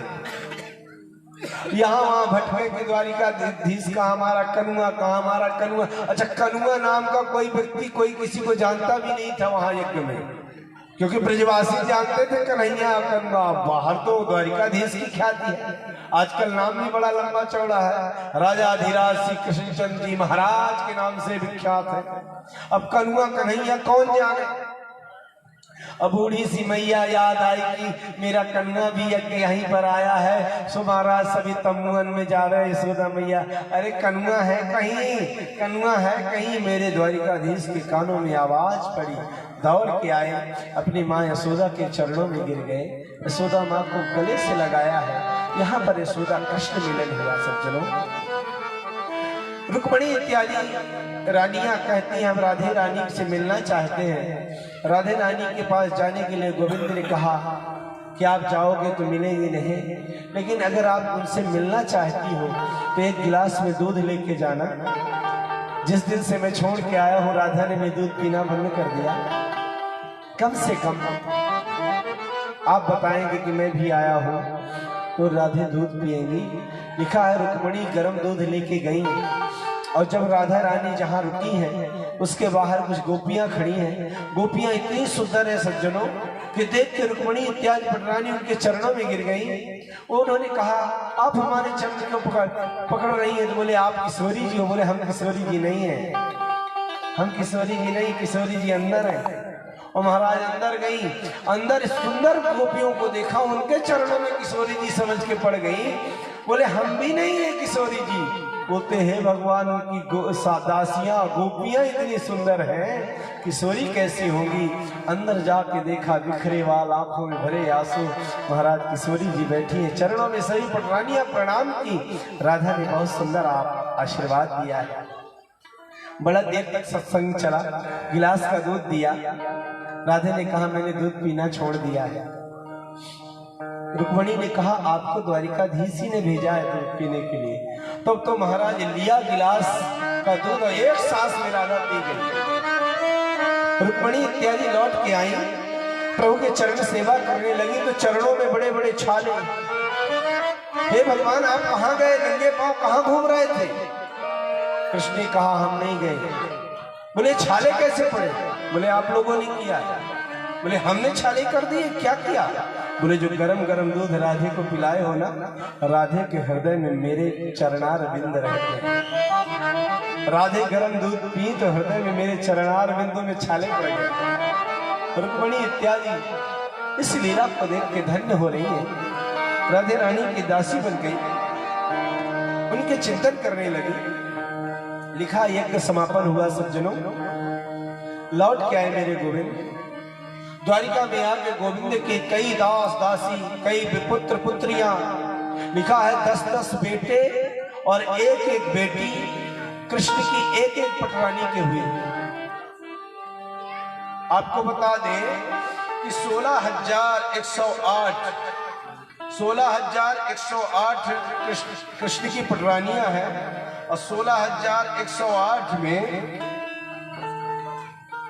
लिखा है सज्जनों कि 10-10 हुए तो महाराज 10-10 में संख्या हो गई 1,61,080। मैंने कैलकुलेट करके दिखा है। हाँ, 1,61,080 संतानें कृष्ण के हैं, जिसमें 16,108 बेटियां हैं और शेष पुत्र हैं। और उनके भी कई पुत्र हैं, वो भी नाती वाले हो गए हैं। महाराज लिखा है कि 99 लाख से ज्यादा कृष्ण की स्वयं का परिवार है। और सज्जनों मालूम, लेकिन कृष्ण ने देखा कि ये मेरे जैसे आदर्श चरित्र वाले नहीं हैं। कोई कुछ करने लगा, कोई कुछ करने लगा, कोई कुछ करने लगा। महाराज लंबी संतानें, लंबे सब कुछ बिगड़ने भी लगे, कुछ। महाराज एक दिन कृष्ण ने सोचा ये मेरे पुत्र इत्यादि कुछ अच्छे स्वभाव से हैं, ऐसा मैं नहीं मानता। बुलाया सबको और बैठाया और स्वयं मंच में बैठ के एक दिन समझाने लगे, बेटा कि रूप यौवन संपन्ना प्रभुतामविवेकता एकैकमप्यनार्थाय किमयत्र चतुष्टय। बेटा, व्यक्ति के बिगड़ने के 4 साधन हैं। एक तो रूप, दूसरा जवानी, तीसरी संपत्ति और चौथी अविवेकता, अज्ञानता। ये हमको सुंदरता भी बिगाड़ देती है, जवानी भी बिगाड़ देती है और संपत्ति भी बिगाड़ देती है और अज्ञानता भी, मूर्खता भी बिगाड़ देती है। और ये चारों चीज से व्यक्ति नष्ट हो जाता है। और मैं ऐसा जानता हूं कि तुम्हारे पास चारों हैं। तुम रूपवान भी हो क्योंकि मेरे पुत्र हो, पुत्र नाती हो। तुम प्रभुत्या नाम भी काफी है, संपत्ति भी तुम्हारे बहुत है, द्वारिकाधीश के पुत्र हो, और अविवेकी भी हो, ऐसा मैं मानता हूं। तुम लोग ज्ञानी हो, मैं नहीं मानता। बेटा, कभी भी संत का सब कुछ करना, लेकिन संत का अपमान ना हो पाए, इसका ध्यान रखना। अगर संत का अपमान हुआ तो सब नष्ट हो जाओगे। क्योंकि साधवो हृदयम मह्यम, साधु नाम हृदयम कहा। साधुओं का हृदय मैं हूं और मेरे हृदय में साधु हैं। साधुओं का कभी अपमान न करना।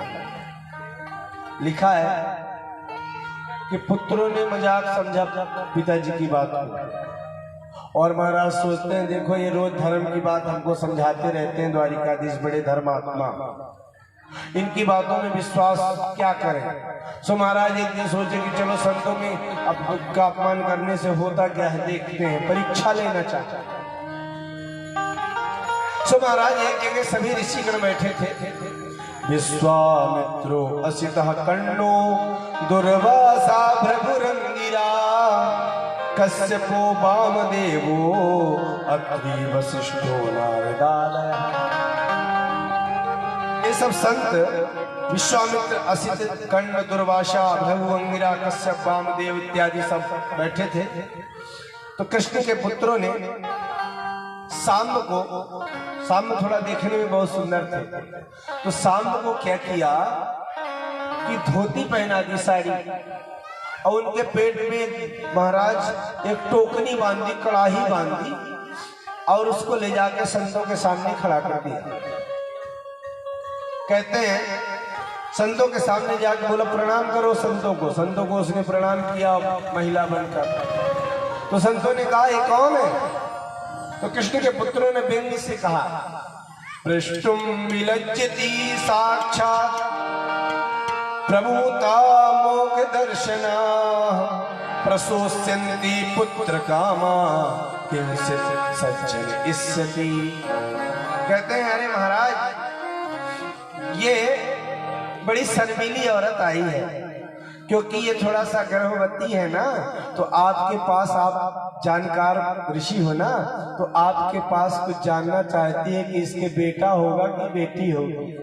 हाँ देखो, संत के पास जाके कभी ये मत पूछो कि हमारे बेटा होगा कि नहीं होगा, बेटी होगी कि नहीं होगी। ये फालतू के प्रश्न नहीं करने चाहिए। संत का क्षण और अन्न का कण व्यर्थ नहीं करना चाहिए। दुर्वासा ने देखा, ध्यान लगा के कृष्ण के पुत्रों की नादानी समझ में आई। बोले हमसे मजाक करते हो, जानते नहीं हो हमको। और क्रोधित होके महाराज दुर्वासा ने श्राप दिया कि न इसके बेटा होगा न बेटी होगी। मजाक समझते हो हमको? हम बोलते हैं इसको तुम्हारे कुल को नष्ट करने वाला मूसल पैदा हुआ। और महाराज दौड़े दौड़े आए, देखा, खोल के देखा तो कड़ाही गायब, इतना बड़ा मूसल निकला। अब तो महाराज दौड़े दौड़े विदुर के पास गए। विदुर से कहते हैं महाराज ऐसा ऐसा हमसे गलती हो गई, क्या करें? विदुर ने कहा अब गलती हो गई तो अभी तो भोगना ही पड़ेगा। ये सब मेरे द्वारिकाधीश की इच्छा से हो रहा है। और महाराज विदुर ने उपाय बताया, इसको घिस के पानी में घिस के समुद्र के किनारे समुद्र में बहा दो। जाके उनके पुत्र जो थे वो एक पत्थर में उस मूसल को घिसने लगे। घिसते घिसते घिसते घिसते छोटा सा टुकड़ा बच गया। बोले इसको क्या करें? बोले समुद्र में फेंक दो। सो जोर से झटका मारा, समुद्र में चला गया। और जो घिसने से उनका तेल टाइम में लोहा का ऊपर पानी के ऊपर बहने लगता है ना, वो महाराज बहते बहते समुद्र के किनारे आ गया। उसमें एरका नाम की घास पैदा हो गई। जैसे गुंदिला होता है ना, वैसे तीखी घास पूरा किनारे समुद्र के जम गई। और सज्जनों वो उसको मछली ने निगल लिया। उस मछली को एक मछुआरा ने पकड़ा। उस मछुआरे ने अपने उसको देखा तो बड़ा जहरीला था। सो महाराज उस लोहे को एक बहेलिया को दे दिया। उस बहेलिये ने उस तीखे लोहे को अपने बाण में लगा लिया। सज्जनों एक दिन की बात है, बारुणी मदिरा का पान करके कृष्ण के सभी पुत्र आपस में झगड़ने लगे। झगड़ते झगड़ते झगड़ते प्रभास क्षेत्र में आ गए। प्रभास क्षेत्र गुजरात में है, बालुका तीर्थ में। वहां आगे सज्जनों वहीं पर समुद्र के किनारे लड़ने लगे। और वो जो घास थी ना, उसी को उखाड़ उखाड़ के एक दूसरे को मारने लगे। और देखते देखते 99 लाख से ज्यादा ये जो वंश था गोविंद का देखते देखते नष्ट हो गया।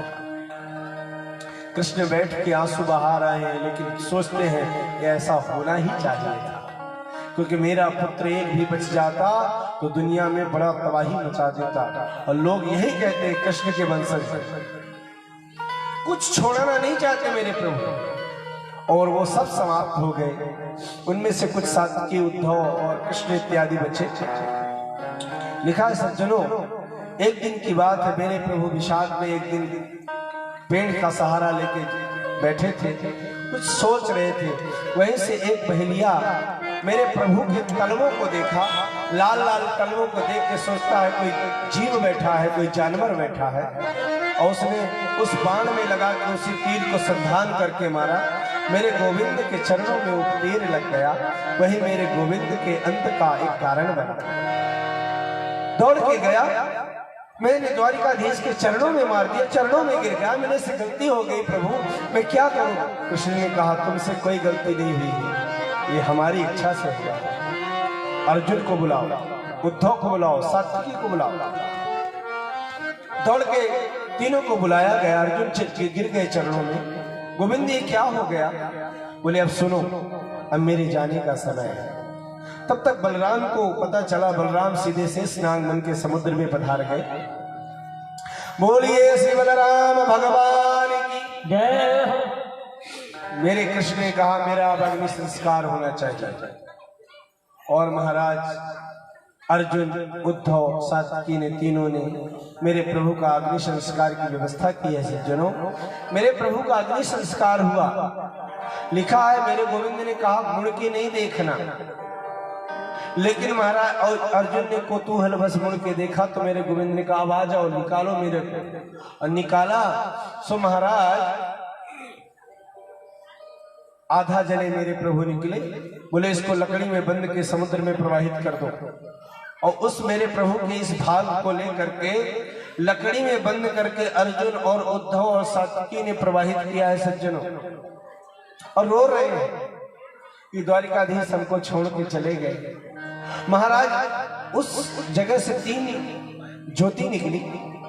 एक ज्योति तो उस आधे शरीर में चली गई, एक ज्योति घूमती हुई गोलोक धाम चली गई, एक ज्योति घूमती घूमती श्रीमद् भागवत में प्रवेश कर गई। बोलिए श्रीमद् भागवत महापुराण की जय। सभी देवता ऊपर खड़े हैं कि मेरे प्रभु जाते कहाँ हैं देखें तो। और कहा जिसको देखो उस पेटी बहती बहती पेटी उत्कल नरेश के पास आई और ब्रह्मा जी के द्वारा मंदिर बनवाया गया। आज भी जगन्नाथपुरी में मेरे प्रभु जगन्नाथ भगवान श्री कृष्ण का हृदय ही आज वहां उपस्थित है। बोलिए जगन्नाथ भगवान की जय। कलौ जगन्नाथ, कलयुग में भगवान मेरे आज भी उपस्थित है। जिनका 12 वर्ष में एक बार कलेवर बदलता है। चारों धामों में एक धाम श्रेष्ठ जगन्नाथ है। उस धाम में मुझे 7 वर्ष रहने का अवसर मिला। ऐसे मेरे जगन्नाथ भगवान को कोटिशा प्रणाम। सज्जनों, मेरे प्रभु जब यहां से जाने लगे तो पूरी द्वारिका को लेकर चले गए।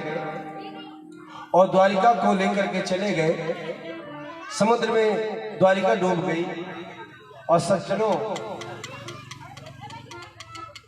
यहां पर मैत्रेयी और उद्धव संवाद हुआ है, विदुर उद्धव संवाद हुआ है। बद्रिकाश्यप से आए और वृंदावन में विदुर उद्धव का सुंदर संवाद ज्ञान उदड़ी में होता है। बड़ी ज्ञान की चर्चा होती है, सत्संग की महिमा बताई जाती है। दत्तात्रेय जी द्वारा जनक महाराज ने दत्तात्रेय जी को महाराज सुंदर धर्म की व्याख्या की है कि दुर्लभो मानसो देहो देही नाम क्षणभंगुरा तत्राभि दुर्लभम लोके मृणयन्ति तत्राभि दुर्लभम लोके वैकुंठ प्रिय दर्शनम। ये मानुष शरीर बड़ा अनमोल है, इसको व्यर्थ नहीं गंवाना चाहिए और सदैव इसका ख्याल रखें कि इसमें से धर्म ही हो, अधर्म ना हो जाए। मेरे प्रभु जिस दिन से द्वारिकाधीश यहाँ से गए हैं और भगवान दिव्य धाम को चले गए। बोलिए श्री कृष्णचंद्र भगवान की जय। सज्जनों, आगे मेरे प्रभु के दत्तात्रेय जी के द्वारा 24 गुरुओं की बात बताई गई। कहते हैं पृथ्वी वायु आकाश मापो अग्निश्चंद्रमा रवि कपोतो जगरा सिंधु पतंगो मधुकच गजः मधुहा हरिणो मीना पिंगला गुरोर्भका कुमारी सरकत सर्पा उरण नाभि सुपेस्कृत। ऐसे 24 गुरुओं के द्वारा ज्ञान की बातें दत्तात्रेय जी महाराज ने बताया कि सबसे मुझे शिक्षा मिली है और यही शिक्षा पाया हूं कि कभी भी अनावश्यक किसी चीज का संचय नहीं करना चाहिए, सत्य बोलना चाहिए, भगवान के चरणों में अपने मन को लगाना चाहिए और वैराग्य में जीवन जीना चाहिए, अपरिग्रह होना चाहिए और भगवान के ऊपर सब काम छोड़ के उनके विश्वास में जीना चाहिए। दृष्ट्वा स्त्रियं देवमायां तद्भावैर्जितेन्द्रियः प्रलोभिता पतद्धन्मे तमस्यग्नो पतंगवत्। पतंगा से मैंने कई चीजें सीखा। और महाराज निष्फिक्र होकर भगवान के चरणों में मन को लगाओ, यही मैंने सीखा है। कहते हैं कि कलयुग में भगवान के नाम की महिमा को सुखदेव स्वामी ने बताया है। महाराज 7वां दिन बीता है, आज तक्षक आने वाला है और स्वामी कलयुग की महिमा बताते हुए कहते हैं, देखो परीक्षित, कलयुग में सब गलत होगा, लेकिन कलयुग में एक बात बहुत अच्छी होगी कि भगवान के नाम से मुक्ति हो जाया करेगी। हाँ, कलयुग में सब अवगुण होते हुए भी नाम गाने मुक्ति, नाम भगवान के नाम का गान करने से मुक्त हो जाएंगे लोग।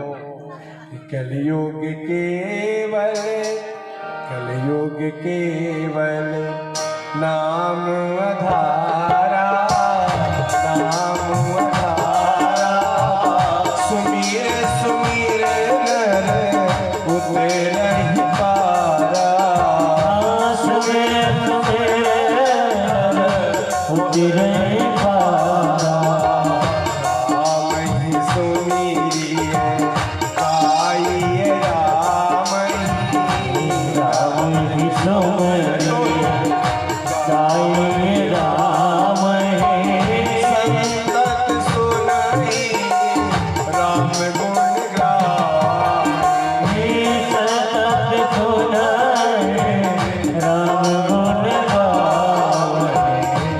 राम नाम सुंदर करतारी, राम नाम सुंदर करतारी, संशय बिहागे उड़ा बलहारी,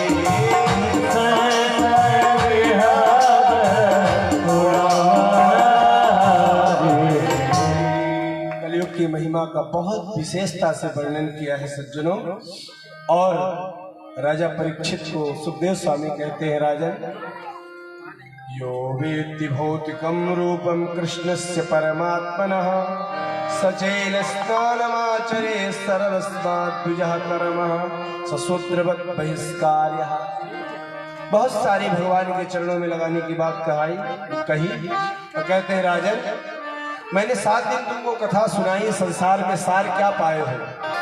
सारे संसारे विषय विष संघाकुल धियः क्षणार्थम क्षेमार्थम पिबति सुख गाथा तुल सुधा, किमर्थम व्यर्थम भो ब्रजति कुपथे कुत्सित पथे, परीक्षित साक्षी श्रवण मुक्त कथने। कहते हैं, राजन मैंने आज तक तुमको बहुत सारी बात समझाई, तुमने प्रश्न किया मैंने उत्तर दिया, आज मैं आपसे एक प्रश्न करता हूं, तुम उत्तर दो। राजा परीक्षित ने कहा, प्रभु आप क्या पूछना चाहते हैं बताइए।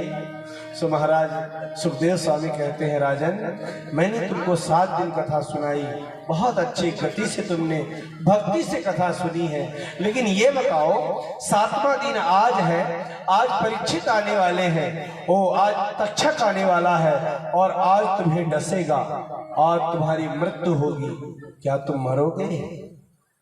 तब परीक्षित हाथ जोड़ के कहते हैं, प्रभु न मैं जन्म लिया हूं न मैं मरूंगा। ये परीक्षित का शरीर को तक्षक डसेगा और इसकी मृत्यु होगी। शरीर का जन्म लेना और मर जाना शरीर का धर्म है प्रभु, मैं तो आत्मा हूँ। न आत्मा जनिष्यति न मरिष्यति नो एकतेशो वासांस जीर्णानि यथा विहाय नवानि गृह्णाति नरोपराणि तथा शरीराय विहार जीना नन्यानि शन्यांति नवान देहि। न मैं जभी जन्म लिया हूँ न मैं कभी मरूंगा, मैं तो आत्मा हूँ। तो मेरे परीक्षित को देख करके ऐसे उत्तर को सुनकर सुखदेव स्वामी ने कहा, राजन मैंने भागवत सुनाई है तो तुमने वास्तव में भागवत सुना है, आज मैं जान गया, अब मेरे जाने का समय हो गया। और महाराज सुखदेव स्वामी उठे हैं। राजन परीक्षित ने यहाँ पर सुखदेव की अंतिम विदाई दी है। एक बार फिर से हम सुखदेव स्वामी के चरणों में मन को लगाएं और प्रणाम करें। आचार्य जी थोड़ा सा सुखदेव का पूजन कर दें, 2 मिनट करा दें। हम लोग बैठ के भगवान सुखदेव को प्रणाम यहाँ पर करें। 7 दिन हमको कितनी सुंदर कथा सुनाई है। महाराज सुखदेव स्वामी जा रहे हैं, सब लोग 2 मिनट मेरे साथ गाएं। हरि की कथा सुनाने वाले, हरि का नाम जपाने वाले, तुमको लाखों प्रणाम, तुमको लाखों प्रणाम। हरि की कथा सुनाने वाले, राह दिखाने वाले, तुमको लाखों प्रणाम, तुमको लाखों प्रणाम। हरि कथा सुनाने वाले, हरि कथा सुनाने वाले, तुमको लाखों प्रणाम, तुमको लाखों प्रणाम। सुखदेव स्वामी की चरणों में सब लोग प्रणाम करें। हरि ओम।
महाराज यहाँ से सुखदेव जी महाराज चल पड़े। तक्षक आए और तक्षक ने इस महाराज परीक्षित को दंश किया है और लिखा महाराज परीक्षित का शरीर जलने लगा और धूल होकर के जल गया। शुद्ध मुक्त परीक्षित भगवान के धाम को प्रस्थान कर गए। बोलिए परीक्षित महाराज की। सूत जी से सौनक महाराज कहते हैं सूत जी महाराज से, प्रभु हम आपसे ये जानना चाहते हैं कि मार्कंडेय महाराज ने जो प्रलय देखा उसका कैसे देखा, क्यों देखा। तो महाराज सुंदर मार्कंडेय को प्रलय की बात बताई कि कैसे देखा। और महाराज मार्कंडेय जी ने जब प्रलय देखा तो घबराने लगे, हाथ जोड़ के प्रणाम किए, बोले महाराज मुझे अभी प्रलय नहीं देखना, मैं तो डर गया। और मेरे प्रभु प्रलय के बाद करारविंदे न पदारविंदम मुखारविंदे विनिवेशयन्तम वटस्य पत्रस्य पुटे शयानम बालम मुकुंदम मनसा स्मरामि। प्रलय के बाद भी मेरे गोविंद के दर्शन करके चरणों में गिर गए मार्कंडेय भगवान।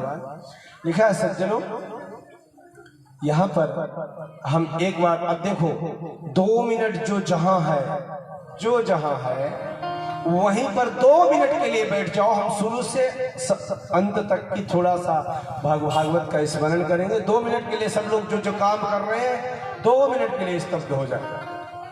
सज्जनों, श्रीमद् भागवत महापुराण की यह कथा बड़ी दिव्य है।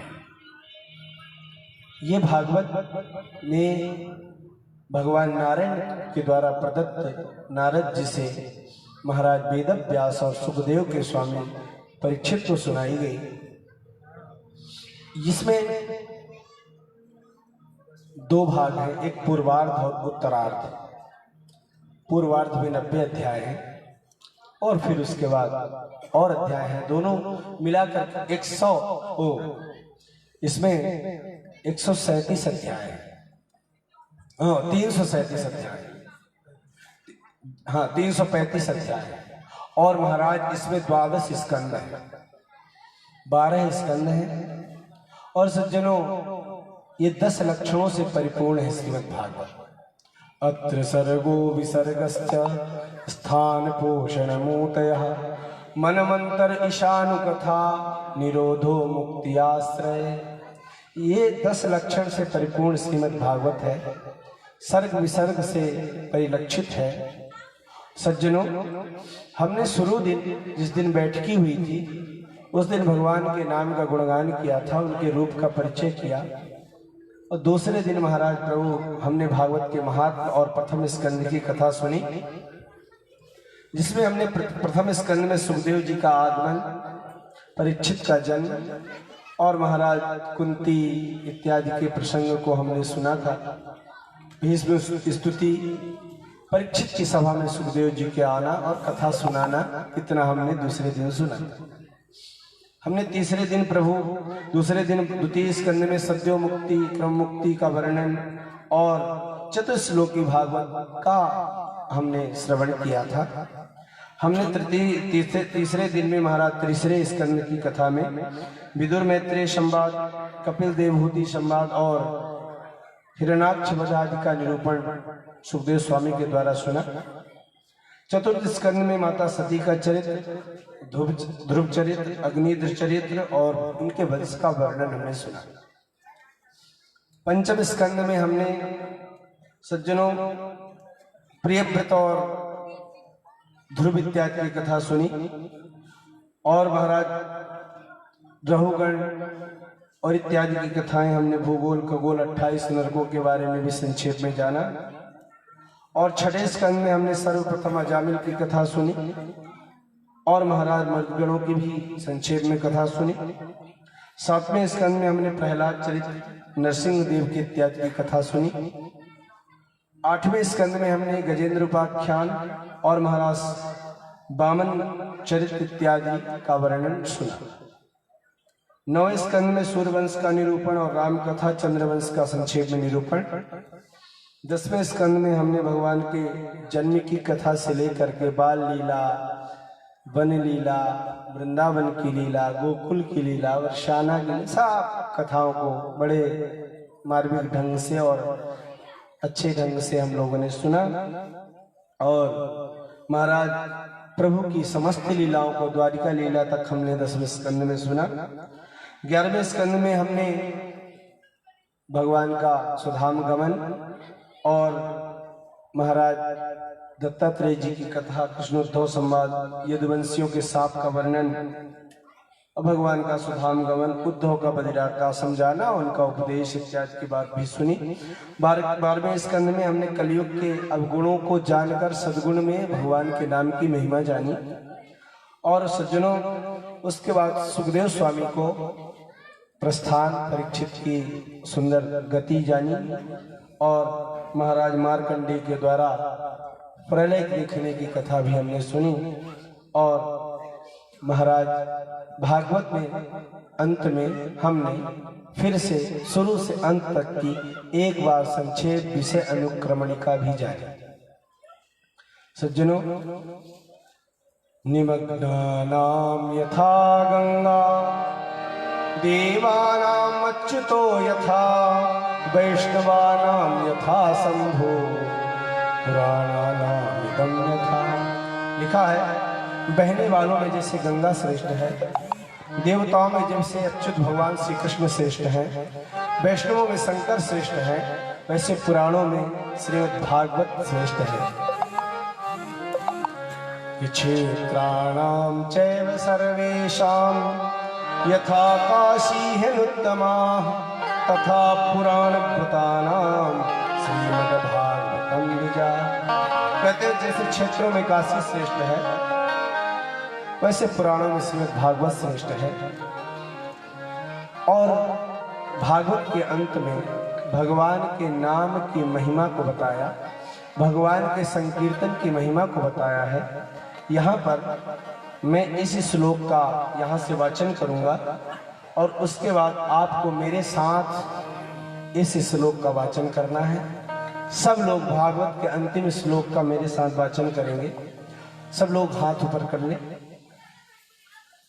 नाम संकीर्तनम यस्य नाम संकीर्तनम यस्य सर्व पाप प्रणाशनम सर्व पाप प्रणाशनम प्रणामो दुख समनः प्रणामो दुख समनः तं नमामि हरिं परम तं नमामि हरिं परम। हरे कृष्णा हरे कृष्णा हरे कृष्णा हरे कृष्णा कृष्णा कृष्णा हरे हरे कृष्णा कृष्णा हरे हरे हरे राम हरे राम हरे राम हरे राम राम राम हरे हरे राम राम हरे हरे। बोले श्री कृष्णचंद्र भगवान की जय हो। कलयुग में भगवान नाम के कीर्तन की ही महिमा है। सज्जनों, भगवान नाम के कीर्तन को करते रहिए, भगवान की भक्ति करते रहिए, यही भागवत का सार है। आइए 2 मिनट भगवान के चरणों में प्रणाम करते हैं, फिर कुछ बात।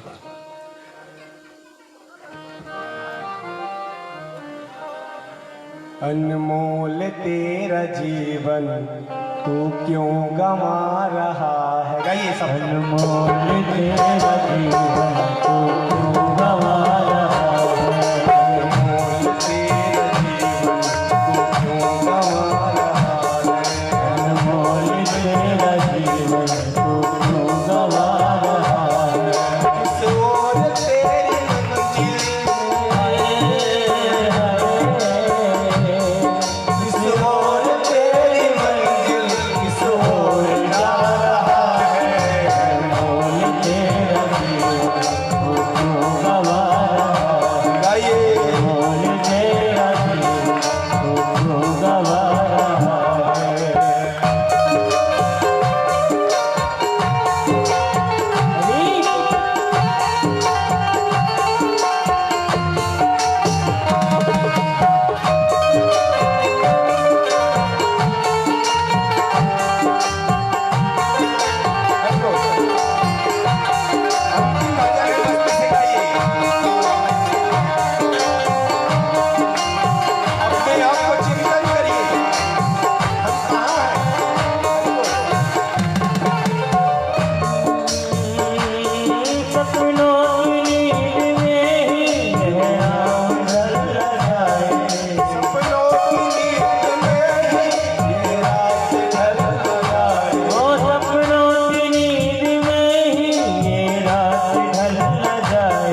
है सांस यूं ही लुटा रहा। किस ओर तेरी मंजिल हाय हाय किस ओर तेरी मंजिल किस ओर जा रहा है। अनमोल तेरा जीवन लुटा रहा है। गाइए अनमोल तेरा जीवन यूं ही लुटा रहा है।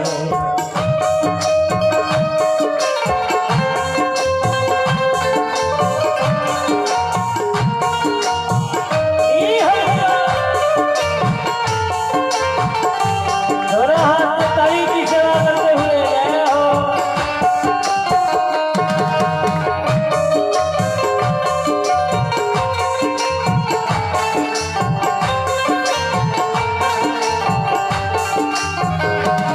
जाएगा जब यहाँ से कोई न साथ होगा।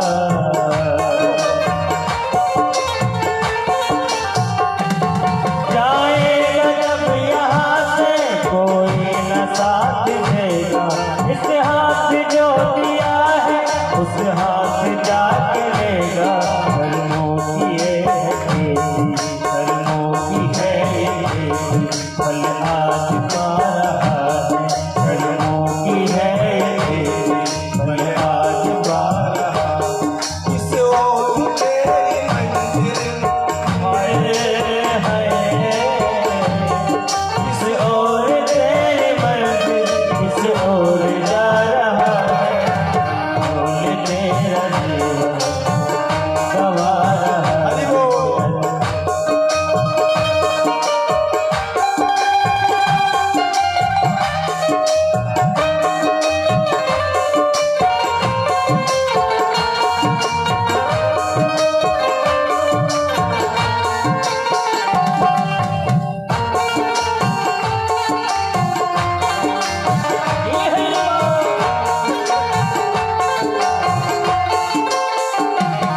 ममता के बंधनों ने क्यों आज तुझको घेरा।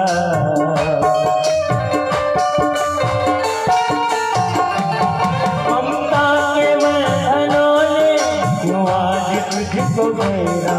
सुख में सभी है साथी कोई नहीं है तेरा। तेरा ही मोह तुझको सबसे रुला रहा है। तेरा ही मोह तुझको सबसे रुला रहा है। किस ओर तेरी मर्जी है किस ओर तेरी मर्जी किस ओर जा रहा है। अनमोल तेरा जीवन यूं ही गवा रहा है।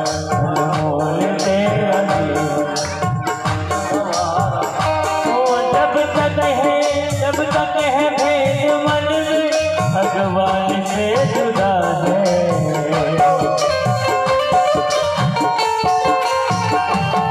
जब तक है भेद मन में भगवान से जुदा है। बोलो जो दिल का दर्पण इस घर में ही खुदा है। दुख रूप हो किसी को दुख आज पा रहा है। दुख रूप हो किसी को दुख आज पा रहा है। किस ओर तेरी मर्जी हाय किस ओर तेरी मर्जी किस ओर जा रहा है। अनमोल तेरा जीवन वही गवा रहा है। अनमोल तेरा जीवन गवा रहा है। यूं ही गवा रहा है। यूं ही गवा बोलिए भागवत महापुराण की आसमानी माता की। अब कुछ बात मुझे आपसे कहना है, 2 मिनट। अभी तक तो मैं बोलता रहा, लेकिन भगवान की बात मैंने कहा, भगवान भागवत की बात कहा, लेकिन आप लोगों के सामने मैं अपनी बात अब रखना चाहता हूँ। भगवान की कथा इतनी पावन है सज्जनों। 2 मिनट अब आरती होगी, सब लोग बैठे हैं। आज की आरती सबको देख के जाना चाहिए, करके जाना चाहिए। सज्जनों, भगवान की कथा इतनी श्रेष्ठ है। एक मिनट तिवारी जी रुक जाएंगे। भगवान की कथा इतनी श्रेष्ठ है सज्जनों कि उनकी कथा सुनना अपनी हिम्मत का नहीं है तो करना बहुत बड़ी भूल है, वो तो हो ही नहीं सकता। लेकिन ये सब भगवान की कृपा है, ये आसमानी माँ की कृपा है जो हम आपको 7 दिन तक यहाँ बुलाया, हमको 7 दिन हमसे कहवाया। हमारी हिम्मत नहीं है, सब भगवान की कृपा है। हम ऐसे भगवान के चरणों में कोटशाह वंदन करते हैं, उपकृत हैं उनसे।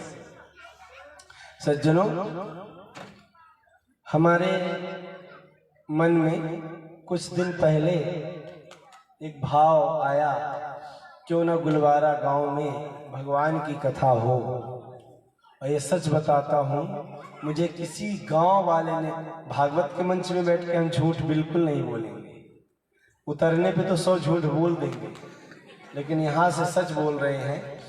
भगवान की कथा हमको एक ऐसी मन में आया कि भगवान की कथा गुलवारा में होनी चाहिए, और हमको मालूम नहीं चला कहाँ होनी चाहिए। तो भाई हमारे पंडित जी हैं, उनके पास आए, ऐसी बात कहा तो उन्होंने तुरंत कह दिया कि आसमानी माता का प्रांगण है, वहां होना चाहिए। मैं आसमानी माता कभी आया नहीं था, गांव में भ्रमण करने के बाद आसमानी माता आया।